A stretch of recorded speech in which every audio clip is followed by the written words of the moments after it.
வணக்கம் மக்களே! இன்னைக்கு என்ன ஸ்பெஷல் அப்படிங்கிறத உங்களோட நான் ஷேர் பண்ண போறேன். காலையில டூ நைட் டின்னர் வரைக்கும் எடுத்துருக்கிறேன். சிம்பிளா தான் இருக்கும். கஞ்சிக்கு என்ன நான் செஞ்சுருக்கேன் அப்படின்னா, சோளம், மூங்கில் அரிசி, அதுக்கு அடுத்தது கொள்ளு ஊற போட்டு வச்சுட்டேன். காலையில டிஃபனுக்கு தோசையும், எனக்கு கறிவேப்பிலை தோசை, மற்றவங்களுக்குலாம் சாதா நார்மல் தோசை தான். கார சட்னியும் செஞ்சுருந்தேன். நம்ம சேனலில் பார்க்குறவங்க முதல்ல சப்ஸ்கிரைப் பண்ணிவிட்டு பாருங்கள்.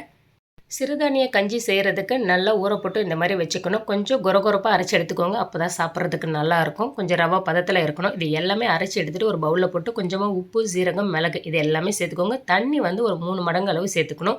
நல்லா கொதிக்க விட்டு ஆற விட்டதுக்கு அப்புறமா கூட கொஞ்சம் மோர் நல்லா கலந்து எடுத்துக்கோங்க. அவ்வளோ ஒரு டேஸ்ட்டாக இருக்கும். சின்ன பிள்ளைங்களுக்கெல்லாம் கொடுங்க. இந்த மாதிரி கூழுன்னு சொல்லி கொடுத்தீங்கனாலே அவங்க நல்லாவே குடிப்பாங்க. கூட கொஞ்சம் மாங்காய், ஊறுகாய் எந்த ஒரு சைட் டிஷ்ஷாக இருந்தாலும் சரி வச்சு சாப்பிட்லாம். அவ்வளோ ஒரு டேஸ்டியாக இருக்கும். உங்கள் லைஃப்பில் பெஸ்ட் ஹீரோன்னு யாரை சொல்லுவீங்க? நான் யாரை சொல்லுவேன்னா என்னுடைய அப்பாவை சொல்லுவேன். இது எல்லாத்தையும் தாண்டி என்னுடைய கடவுள் முருகப்பெருமானை சொல்லுவேன். ஏன்னா ஒவ்வொரு இன்சிடென்ட் இருக்குது. இதை பற்றி உங்களுடைய கருத்து என்னங்கிறத மறக்காம கமெண்ட் பண்ணுங்க.